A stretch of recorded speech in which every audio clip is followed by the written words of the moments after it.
Hello दोस्तों, मेरा नाम हर्ष अग्रवाल है। आज मैं आप लोगों को आयुष काउंसलिंग की डिटेल्ड वीडियो बता रहा हूँ। इसके अंदर पूरी इंफॉर्मेशन दूंगा आपको। आयुष की काउंसलिंग कैसे कैसे होती है, क्या क्या प्रोसेस रहता है। काउंसलिंग हमारी 3 तरह से होती है। एक तो होती है MBBS BDS के लिए, जिसमें BSc नर्सिंग, सारे एम्स और आपकी ये सारी ऑल इंडिया की काउंसलिंग आती है, वो करवाता है MCC।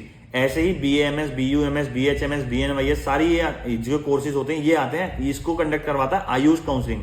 आयुष कंडक्ट करवाता है इसको। और जो भी आपके एनिमल हस्बेंड्री से रिलेटेड कोर्सेज होते हैं वेटनरी के, ये सारे कंडक्ट करवाते हैं VCI। ठीक है, VCI की काउंसलिंग उसकी अलग होती है। आज मैं वीडियो बना रहा हूं आयुष के ऊपर। आयुष की काउंसलिंग का प्रोसेस क्या क्या है, पूरी डिटेल्ड वीडियो, तो इसको एंड तक देखना। ठीक है, स्टार्ट करते हैं यहां से अभी हम।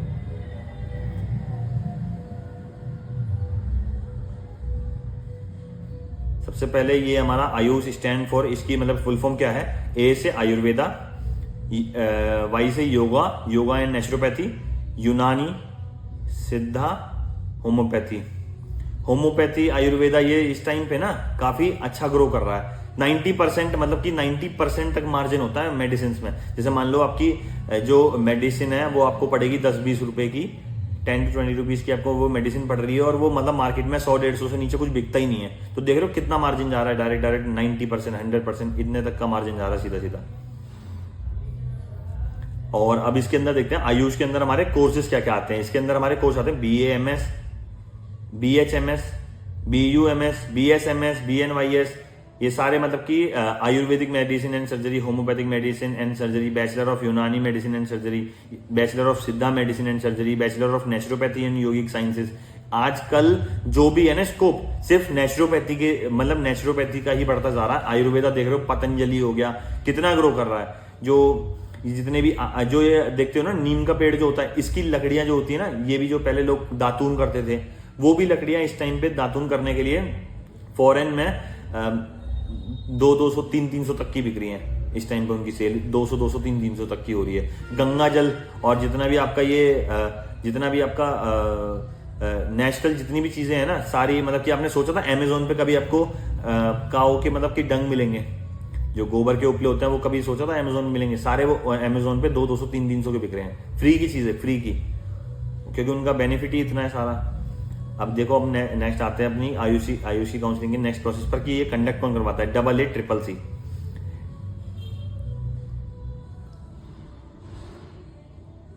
CCC, ये इसकी आयुषी काउंसलिंग कंडक्ट करवाता है। इसकी कि जो भी इसकी सीटें होती हैं ऑल इंडिया के थ्रू 15% कोटा मिलता है। इसमें ऑल इंडिया में सारी चीजें हमारी ये AA CCC की साइट पर आपको मिलती है। इसमें 914 कॉलेजेस हैं, 52,720 इसके अंदर सीट्स हैं। Reservation SC, PWD, EWS, OBC सबका इसके अंदर रिजर्वेशन सीट अलग से है। ठीक है, और अब इसके अंदर ये देख सकते हैं कि कौन कौन एलिजिबल है, कि ऑल इंडिया काउंसलिंग कौन कौन कर सकता है। उसकी कि क्वालिफाई, एक तो सबसे पहले नीट क्वालिफाई होना चाहिए, 50 परसेंटाइल से ज्यादा होनी चाहिए जनरल कैटेगरी के लिए, और 40 परसेंटाइल से ज्यादा होनी चाहिए SC ST के लिए, 45 से ज्यादा होनी चाहिए UR PWD के लिए। PWD होती है फिजिकल विद डिसेबिलिटीज। ठीक है, जिसके कि थोड़ा सा डिसेबिलिटीज, कुछ हैंडीकैप्ड वगैरह है, तो उनके लिए वो PWD के अंदर आते हैं। मिनिमम एज 17 होनी चाहिए। उसके बाद जो भी आपने 10+12 करी है, वो उसके अंदर बायोलॉजी जरूर कंपलसरी है, बायोलॉजी होनी चाहिए। 50% जनरल कैटेगरी के लिए मार्क्स होने चाहिए, और SC ST OBC के लिए 40% कम से कम मिनिमम चाहिए, जब ही आप इस काउंसलिंग के अंदर बैठ सकते हैं। अब इसके अंदर नेक्स्ट देखते हैं काउंसलिंग के राउंड्स कितने चलते हैं, कि क्या क्या गाइडलाइंस, क्या क्या टाइमलाइन हम लोगों को फॉलो करनी होती है, किस हिसाब से रहता है। सबसे पहले राउंड 1 आता है, और राउंड 1 में आपका ऑनलाइन रजिस्ट्रेशन होगा, फी पेमेंट होगी, फिर चॉइस फिलिंग होगी। चॉइस फिलिंग में पहले बता दूं, जैसे ऑनलाइन रजिस्टर आपने कर लिया, आप लोगों ने ऑनलाइन रजिस्टर करने के बाद अपना नीट का रोल नंबर, नीट का एडमिट कार्ड, अपनी बेसिक डिटेल्स, अपना नाम, फादर नेम, ये सब बेसिक डिटेल्स आपने भर दी। उसके बाद ये आपको एक नंबर जनरेट हो जाएगा, जिसको हम लोग एप्लीकेशन नंबर कहते हैं। वो एप्लीकेशन नंबर बनने के बाद आप लोगों को फी पेमेंट करनी होगी। भाई, जो भी आपकी सिक्योरिटी डिपॉजिट रहेगा, जो भी आपका रजिस्ट्रेशन फीस रहेगी, वो आपको फिल करनी होगी। उसके बाद चॉइस फिलिंग का मतलब है जो भी कॉलेजेस हैं जिसमें आप पार्टिसिपेट करना चाहते हो, उस कॉलेज की चॉइस फिलिंग होती है।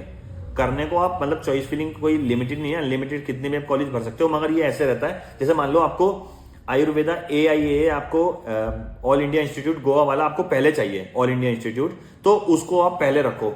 फिर उसके बाद नेक्स्ट आपको जो कॉलेज चाहिए सेकंड नंबर पे, उसको प्रेफरेंस, ये प्रेफरेंस वाइज लिस्ट बनती है चॉइस फिलिंग में। फिर उसको लॉक करके अपग्रेड होता है, ठीक है। और इसकी मतलब कि काउंसलिंग राउंड 1 की कब से स्टार्ट हो जाएगी, कब से, तो ये मिड अगस्त तक आपकी स्टार्ट हो जाएगी। वैसे चांसेस है कि मतलब अगस्त के फर्स्ट वीक में नीट 2025 में, मतलब अगस्त के फर्स्ट वीक में 2025 में स्टार्ट हो जाएगी राउंड 1 काउंसलिंग आपकी आयुष की। फिर आते हैं राउंड 2 पर। राउंड टू भी आपका लेट अगस्त या अर्ली सितंबर में, सितंबर के फर्स्ट वीक तक आपका ये स्टार्ट हो जाएगा। थर्ड राउंड हमारा मॉपअप राउंड होता है, जो इसमें मतलब कि हम फर्स्ट राउंड से अपग्रेड करके सेकंड राउंड में आ सकते हैं, सेकंड राउंड से अपग्रेड करके मॉपअप राउंड में आ सकते हैं। सीट नहीं मिली तो थर्ड राउंड तक आते हैं, जिसमें फिर सभी राउंड्स में जब सीट बच जाती है, बच्चों ने सीट नहीं ली होती या मिली नहीं होती या सीट बढ़ गई होती है या बच्चे छोड़ देते हैं, अपग्रेड कर देते हैं, दूसरे कोर्स में चले जाते हैं, तो stay vacancy round last round होता है जिसमें सीट बच जाती है। कभी कभी होता है स्टे वैकेंसी राउंड होता है, कभी कभी ऐसा होता है स्टे वैकेंसी राउंड होता ही नहीं है।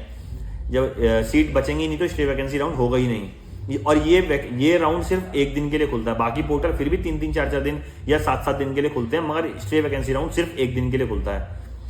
और जितनी भी आपकी ऑल इंडिया की डिटेल्स, जो भी मतलब कि कब कौन सी डेट्स कैसे रहने वाली है, क्या उसका टाइम शेड्यूल रहने वाला है, सारा आपको डिटेल्स मिलेगा AA.CCC.government.in की साइट पे, ऑफिशियल वेबसाइट पर। अब हम देखते हैं मतलब स्टेप बाय स्टेप कैसे कैसे इसका प्रोसेस होने वाला है। सबसे पहले आपको AA.CCC की साइट पर जाके अपना नीट रोल नंबर, DOB अपना ये डाल देना है। उसके बाद फी पेमेंट का आएगा, कितनी आपको फी पेमेंट करनी है। जनरल कैटेगरी से हो तो 1000 रुपए आपके रजिस्ट्रेशन के लगेंगे।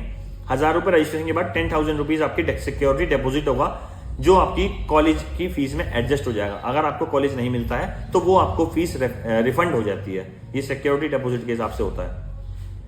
और या फिर आपकी कोई रिजर्व कैटेगरी है, OBC, SC, ST, तो उसमें 500 रुपए आपको रजिस्ट्रेशन के लगेंगे, 5000 रुपीज उसमें आपके लगेंगे सिक्योरिटी डिपोजिट के। नेक्स्ट फिनोमिना इसके अंदर आता है फिर चॉइस फिलिंग का। Choice filling and lock preference, जो भी आपने चॉइस फिल करी है, मतलब प्रेफरेंस लिस्ट आपने भर दी, जैसे पहले ऑल इंडिया इंस्टीट्यूट गोवा का भर दिया, उसके बाद कोई कॉलेज भर दिया बरेली का, यूपी का कोई, उसके बाद स्टेट बुंदेलखंड झांसी का कॉलेज भर दिया थर्ड पे, है ना, ऐसे सेकंड, फिर फोर्थ पे आपने पीलीभीत का कॉलेज भर दिया, आयुर्वेदिक कॉलेज, ऐसे ऐसे प्रेफरेंस लिस्ट के हिसाब से आपने कॉलेज भर दिया। उसके बाद उसको लॉक कर देते हैं कि हाँ मैंने ये चॉइस फिलिंग मेरी बिल्कुल ठीक है। उसके बाद अगर आपका उसके बाद उस कॉलेज में नंबर आता है तो आपको सीट अलॉट हो जाती है आपके रैंक के बेस पे। सीट अलॉट होने के बाद वो अलॉटमेंट लेटर वहां से उसको डाउनलोड करके आप लोगों को नोडल सेंटर पर डाउनलोड करके उस इंस्टीट्यूट पर पहुंचना होता है कि भाई वहां पे जाके, और फिजिकल अपनी रिपोर्ट जो भी है सब डॉक्यूमेंट वेरीफाई करवाने होते हैं। डॉक्यूमेंट वेरीफाई करवाने के लिए मैं एक आपको ये चीज और बता देता हूँ, डिजी लॉकर अपना डाउनलोड करके उस पे 10th 12th की मार्कशीट, अपना आधार कार्ड, पैन कार्ड और जो भी डॉक्यूमेंट आप लोगों ने अपने नीट के एग्जाम में लगाए थे, जब आपने फॉर्म भरा था उसका, उन डॉक्यूमेंट्स को डिजी लॉकर पर जरूर से वेरीफाई करके उनको अपलोड उस पर कर देना। क्योंकि वेरिफिकेशन के टाइम पर जब आप नोडल सेंटर पहुंचते हो तो ये लोग वहां पे आपके डिजी लॉकर से जल्दी जल्दी वेरीफाई करके आपका प्रोसेस जल्दी जल्दी आगे बढ़ जाता है, क्योंकि आपको फिर कॉलेज भी पहुंचना होता है। नोडल सेंटर के बाद कॉलेज भी पहुंचना होता है, वहां आप लेट ना हो जाओ, क्योंकि भीड़ लगी रहती है, जल्दी जल्दी ये सब वेरीफाई हो रहा होता है। बहुत से बच्चे ऐसे होते हैं जिनका डिजी लॉकर टाइम पे नहीं चलता है। उसके बाद फर्दर राउंड और स्टे वैकेंसी राउंड तक मतलब कि देखते हैं कि किसका अलॉट हुआ, किसका नहीं हुआ। फिर वो अपग्रेड करना चाहे तो अपग्रेड भी कर सकता है, मगर ये उससे पहले आपको पहुंच के अपनी डिटेल्स वगैरह कॉलेज की लॉक करनी होती है, कॉलेज की मतलब फीस वगैरह सब पे करनी होती है, ठीक है। उसके बाद आते हैं हम आयुषी काउंसलिंग की फीस के ऊपर। जनरल कैटेगरी है तो ये जैसे मैं बता ही चुका हूँ आप लोगों को सभी को कि भाई 1000 रुपए आपके नॉन रिफंडेबल हैं जो फॉर्म के जाएंगे, 5000 और 10,000 रुपए आपके जनरल कैटेगरी के लिए, प्राइवेट और डीम्ड में आपके 5000 रुपए जाएंगे जो नॉन रिफंडेबल रजिस्ट्रेशन फीस जाएगी, बाकी आपकी जो उसमें जाएगी SC ST कैटेगरी के लिए वो जाएगी 500 रुपए, और प्राइवेट में जाएगी 5000 रुपए जो नॉन रिफंडेबल है, ठीक है। SC ST कैटेगरी के लिए भी 5000 रुपए जाएगी। और इसी तरह से सिक्योरिटी डिपॉजिट आपका किसी भी गवर्नमेंट कॉलेज में जाएगा वो जाएगा 10,000 रुपए, और प्राइवेट या आप डीम यूनिवर्सिटी में जाते हो जो रिफंडेबल होगा उसमें आपका जाएगा 50,000 रुपए सिक्योरिटी डिपॉजिट। ये ऑल इंडिया की काउंसलिंग की बात चल रही है, मतलब उसके अंदर पूरे इंडिया के जो भी ऑल इंडिया के मतलब कि आपके काउंसलिंग प्रोसेस में BMS कोर्स वाले कॉलेज आते हैं वो सारे इसके अंदर मतलब ऑल इंडिया के अंदर रहते हैं। बाकी हर स्टेट की उसमें 15% चांसेस रहते हैं, 15% कोटा मिलता है। बाकी हर स्टेट की अलग अलग काउंसलिंग होती है। आयुष की जैसे आप मान लीजिए यूपी से बिलोंग करते हैं या पंजाब से करते हैं, तो जैसे ये पंजाब से बिलोंग करते हैं तो पंजाब आयुष काउंसलिंग, इसका पोर्टल अलग है। इसके आपको डालना होगा गूगल पर पंजाब आयुष काउंसलिंग, तो वहां पे उसका पोर्टल पे आपको जाके अपनी जनरल कैटेगरी से बिलोंग करते हैं तो वहां पे दोबारा से रजिस्ट्रेशन वगैरह सब कुछ पूरा प्रोसेस करके अपनी वहां की प्रेफरेंस लिस्ट अलग से बनानी होगी। अलग से वहां से काउंसलिंग अपनी स्टेट की अलग होगी और आपकी ऑल इंडिया की अलग होगी। ऑल इंडिया की मतलब है कि पूरे इंडिया के जो भी कॉलेज है, बीएमएस के, बीएनवाईएस के, बीएचएमएस के, वो सारे उस कॉलेज के थ्रू हो रहे हैं, उसमें 15% कोटा मिलता है आपको। और स्टेट का ऐसा होता है जिस स्टेट के आप हो, यूपी के हो, पंजाब के हो, वहां पे 85% कोटा मिलता है। 85% चांसेस रहते हैं आपको सीट मिलने के, बाकियों को ना मिलके आपको ज्यादा 85% चांसेस रहते हैं कि आपको पहले सीट मिली जाएगी आपके अपने स्टेट में। ऐसे ही देखो यूपी आयुष की पोर्टल अलग है, यूपी आयुष पे जाके आपकी पोर्टल पे जाके मतलब कि उसकी काउंसलिंग होगी। स्टेट काउंसलिंग 2000 रुपए का जनरल कैटेगरी के लिए, 1500 रुपए का SC ST के लिए। कर्नाटक का अलग है, दिल्ली का अलग है, ऐसे ऐसे सबका अलग है। अब हम आते हैं सीट मैट्रिक्स, मतलब सीट कितनी सीट है, कितनी BMS के अंदर। BMS के अंदर हमारी 5500 सीट है, BHMS के अंदर 1500 प्लस सीट है, BUMS 1000 प्लस, 400 प्लस हमारी BSMS के अंदर है। और प्राइवेट के अंदर तो 18,000 का डाटा मतलब क्या है, मतलब इतना मानो 18-20,000 तक आराम से सीटें हैं। BHMS में 3000 प्लस सीटें हैं, BUMS 2500, 700, ये सब चीजें तो आप यार देख ही लोगे। बस आप मेन चीज आते हैं फीस के ऊपर। 15,000 से लेकर government fees, government BAMS BHMS में 15,000 रुपए से लेकर 60,000 रुपए साल की फीस रहती है, और जनरल कैटेगरी के लिए, ठीक है। और जिसमें 15,000 रुपए से लेकर 60,000 तक आपकी फीस रहती है कॉलेज की। वो वेरी करता है कौन सा आपको कॉलेज मिला है, बट मेनली 15,000, 20,000, 25,000 इतनी ही रहती है जनरल कैटेगरी के लिए। अगर आपकी कैटेगरी SC ST है तो उसमें कॉलेज में 10,000 तक भी फीस होती है। अगर आपकी कोई रिजर्व कैटेगरी है उसके अंदर 10,000 रुपए साल की फीस भी होती है। बाकी आप अगर प्राइवेट BMS करते हो तो उसमें फीस आपकी 1.5 लाख से 4.5 लाख पर ईयर जाने वाली है। डीम यूनिवर्सिटी में जाते हो, डीम आयुष की काउंसलिंग के थ्रू आप डीम BMS करते हो तो उसमें 3.5 लाख से लेकर 7 लाख तक अच्छे कॉलेज की एक फीस आपकी इतनी हो सकती है, 3.5 लाख से लेकर 7 लाख तक। बाकी जो अच्छे कॉलेजेस हैं जितने भी, बाकी उनकी फीस वगैरह आपकी मतलब कि अराउंड 30, 35, 40 तक आराम से जाती है BMS के लिए। अब हम देखते हैं कि स्टेट कोटा में जो हमारा देखो, ये मैं बता रहा था ना, स्टेट कोटा में 85% की हमारी चांसेस रहते हैं। हर स्टेट का अलग अलग यूपी आयुष, मतलब हर स्टेट का अलग अलग आयुष काउंसलिंग होती है। जैसे UP AYUSH, Punjab AYUSH, Haryana AYUSH, Karnataka AYUSH, Kerala AYUSH, Maharashtra CET cell, सबका अलग अलग डिपार्टमेंट अलग अलग बना हुआ है। उस हिसाब से अपना जाके आप हर पोर्टल पे जाके अपना रजिस्ट्रेशन कर सकते हो। जैसे यूपी का अभी खुद शुरू होने वाला है। यूपी में BMS की 563 सीटें हैं, BHMS की 979 है, BUMS की 150 है, प्राइवेट BMS 5,500 करीब है ना। फिर दोबारा से वही सब प्रोसेस होगा। राउंड 1 में रजिस्ट्रेशन आपको करना होगा, चॉइस फिलिंग करनी होगी, फी पेमेंट इसमें भी होगी। राउंड 2 में भी फिर आपका फर्स्ट वीक में, और फिर लास्ट थर्ड राउंड आपका फिर इसमें भी फर्स्ट, सेकंड, थर्ड, ऐसे इस तरह से राउंड चलेंगे। एलिजिबिलिटी के लिए यूपी डोमिसाइल होना चाहिए आपके पास। अगर आप यूपी आयुष कर रहे हो, पंजाब आयुष कर रहे हो, जो पंजाब जिस स्टेट के आप हो उस स्टेट का डोमिसाइल आपका लगेगा। यूपी डोमिसाइल सीट्स के लिए मतलब होना चाहिए। वैसे ऑल इंडिया कोटा से तो ये यूपी हमारा ओपन है सभी उससे। देखो ये इसमें देखो ये लिखा हुआ आ गया है कि वो अदर स्टेट्स के लिए मतलब कि जुलाई से लेकर सितंबर तक इनकी काउंसलिंग चलती है। अलग अलग हर उसके लिए आपको अलग अलग पोर्टल पर जाना पड़ेगा, आयुष के पोर्टल पर, कि गुजरात आयुष, केरला आयुष और कर्नाटक आयुष कब किस किस के पोर्टल पर कब काउंसलिंग डेट्स कब से स्टार्ट होने वाली है, जितनी भी हैं सारी आपके उस पोर्टल पे मतलब आपको देखना होगा। अगर आप स्टेट की काउंसलिंग अलग से होगी, ऑल इंडिया की अलग से होगी, हर स्टेट की काउंसलिंग आपको डालना होगा। जैसे आप गुजरात से बिलोंग करते हो तो Gujarat Ayush counselling full details, तो वहां से आप अपनी गुजरात वहां पे अबाउट अस पर जाकर रजिस्ट्रेशन आप कर सकते हो। यूजी कोर्सेज, पीजी कोर्सेज, तो यूजी कोर्सेज पे जाके आप अपनी काउंसलिंग वगैरह फिल कर सकते हो, रजिस्ट्रेशन नंबर ले सकते हो। काउंसलिंग के लिए कुछ स्ट्रेटेजीज एंड टिप्स लेके आया हूं मैं आप लोगों के लिए। ये चीजें करना जब भी आप काउंसलिंग में बैठो, उससे पहले हफ्ते भर पहले, 1 वीक पहले आप ये सब चीजें जरूर कर लेना। पहले तो आप अपनी लिस्ट तैयार कर लेना। ऑल इंडिया काउंसलिंग की अलग से कर लेना, स्टेट कोटा की अलग से कर लेना। जो भी आपकी स्टेट आपके जैसे यूपी में हो तो यूपी की प्रेफरेंस जो भी है अलग अलग, बुंदेलखंड झांसी का, स्टेट आयुर्वेदा कॉलेज वाराणसी का, ललित हरि राजकीय कॉलेज पीलीभीत का, तो ये हमारे यूपी के स्टेट में आती है। तो ये इसकी प्रेफरेंस अलग कर लेना, ऑल इंडिया की प्रेफरेंस अलग कर लेना। ऑल इंडिया में जैसे प्रेफरेंस आपकी all India institute Delhi, all India institute Jaipur, all India institute आपका इधर गोवा, तो ये सब इनकी प्रेफरेंस अलग से पहले कर लेना ऑल इंडिया, ठीक है। ऑल इंडिया की प्रेफरेंस अपनी लिस्ट बना के तैयार रखना कि कैसे कैसे मुझे देखना है, बाकी रिसर्च अच्छे से कर करके। और दूसरी चीज आती है कट ऑफ, कि भाई पास्ट कट ऑफ आपकी कितने साल की देखनी है। मैं आपसे ये कह रहा हूं कि आप कम से कम 4 साल की या 5 साल की अपनी कट ऑफ देखना एरिया की, क्योंकि ऐसा होता है कॉलेज की रैंकिंग ऊपर नीचे होती रहती है। कॉलेज की रैंकिंग ऊपर नीचे होती रहती है। बच्चे हर साल ये गलती करते हैं कि वो सिर्फ लास्ट ईयर की कट ऑफ देख के कि किस कॉलेज को कहां से मिला उस हिसाब से प्रेफरेंस लिस्ट भर देते हैं। बट नहीं, आप लोग कम से कम 4 साल की कट ऑफ भर के चलना, 4 इयर्स,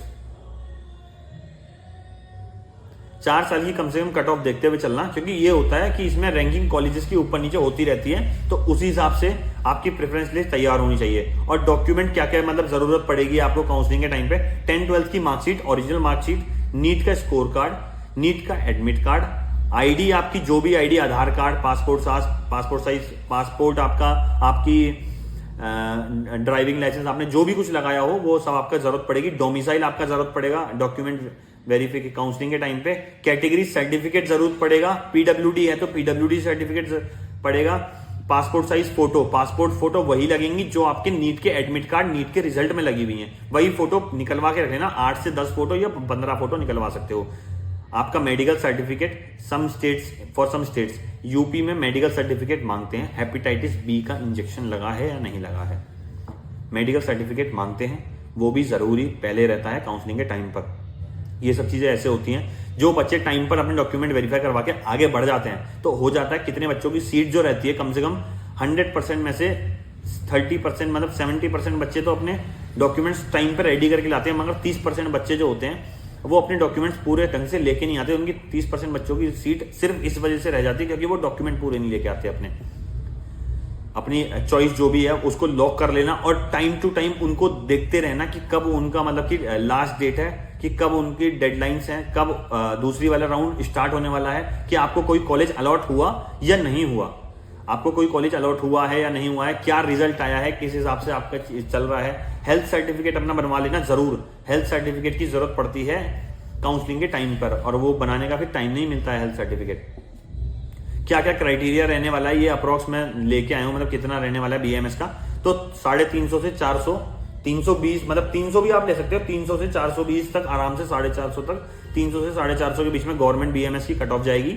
रिजर्व कैटेगरी के लिए 280 से 370 तक आराम से SC ST के लिए सीट मिल जाएगी आपको बीएमएस में, गवर्नमेंट बीएमएस में।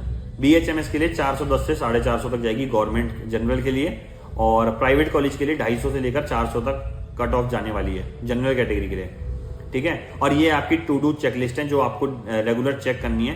पहले तो आपका ये नीट क्वालिफाई है या नहीं है, आपने जो आपकी जो ऑल इंडिया कोटा की जो आप मतलब रजिस्ट्रेशन कर रहे हो ना, उनको आपने ओपन करा है नहीं करा है, दोनों स्टेट काउंसलिंग की और उसकी दोनों को रजिस्टर अच्छे से कर लेना, और सारे डॉक्यूमेंट्स अपने देख लेना कि आपने सारे डॉक्यूमेंट सही से तैयार कर रखे हैं या नहीं कर रखे। अपने कॉलेज की कट ऑफ वगैरह मतलब जो भी रिसर्च है ना उसको अच्छे से करके रखना कि ये कॉलेज मुझे अपनी प्रेफरेंस लिस्ट दोस्तों से हेल्प लेके, यूट्यूब से हेल्प लेके, टेलीग्राम से मतलब कि काउंसलिंग की हेल्प लेके प्रेफरेंस लिस्ट डाल देना, बहुत सारी आपको मिल जाएंगी, उनसे हेल्प लेके, या मेरा टेलीग्राम चैनल भी आप ज्वाइन कर सकते हो हर्ष अग्रवाल 01 के नाम से, उस पर भी मैं प्रेफरेंस लिस्ट वगैरह कॉलेज के नेम्स वगैरह डालता रहता हूँ, किस कट ऑफ पे क्या कौन सा बीएमएस कोर्स पे कौन सा कॉलेज मिला है, ठीक है।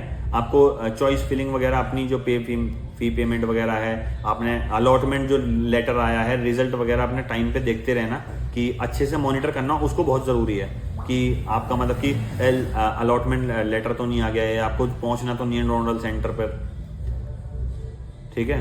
और ये आपके डॉक्यूमेंट्स हैं, ये आपके डॉक्यूमेंट सारे जरूरत पड़ेंगे, इसके लिए प्रॉपर बता रहा हूँ। नीट यूजी का एडमिट कार्ड, स्कोर कार्ड, ठीक है, 10-12 की मार्कशीट, बर्थ सर्टिफिकेट जरूरत पड़ती है, फोटो आईडी जो भी आपके आधार कार्ड, पासपोर्ट साइज फोटो जो भी लगाइए, कैटेगरी सर्टिफिकेट, पीडब्ल्यूडी है, पीडब्ल्यूडी SC ST जो भी है, जन्म प्रमाण पत्र, वो जन्म जहां ऐसी कुछ कहते हैं, category certificate, passport size photo 10 से 15 फोटो बना के तैयार रखना, जो आपकी नीट के एडमिट कार्ड स्कोर कार्ड में लगी हुई है वही पासपोर्ट साइज फोटो लगा लेना।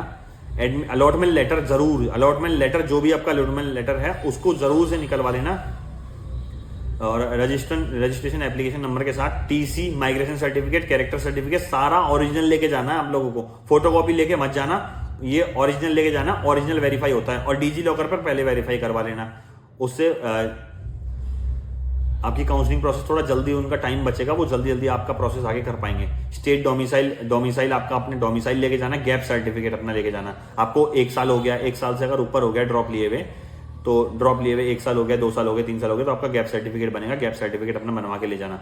उसके बाद नेक्स्ट आपका अपने स्टेप्स रहने वाले हैं कि AACCC के पोर्टल पर अपना रजिस्ट्रेशन वगैरह अपना रेगुलर खोलते रहना, मतलब खोल के अपना देखते रहना। जब भी आपकी काउंसलिंग स्टार्ट होगी, AACCC ऑल इंडिया की काउंसलिंग AACCC की साइट पर होगी, और स्टेट की जो भी काउंसलिंग स्टार्ट होगी आपकी, वो आयुष के पोर्टल पे होगी। जैसे state Ayush counselling, UP Ayush counselling, Punjab Ayush counselling, Chhattisgarh Ayush counselling, Karnataka Ayush counselling, ऐसे स्टेट की अलग स्टार्ट होगी और ऑल इंडिया की अलग से स्टार्ट होगी। जैसे आज ऑल इंडिया की स्टार्ट होने वाली है, मान लो अगस्त फर्स्ट वीक से ऑल इंडिया की स्टार्ट होने वाली है, तो अगस्त सेकंड वीक से स्टेट की स्टार्ट होने वाली है। दोनों की काउंसलिंग अलग अलग स्टार्ट होती है। बाकी थैंक यू सो मच। और किसी भी चीज़ की हेल्प पड़े तो, या कोई भी आपको डाउट हो, तो आप लोग मुझे कमेंट में बताना। मैं आप लोगों को अच्छे से सारी चीज़ें बिल्कुल क्लियर करके समझा दूंगा। प्रेफरेंस लिस्ट या कुछ भी जरूरत पड़े तो मुझे बताना। Thank you so much.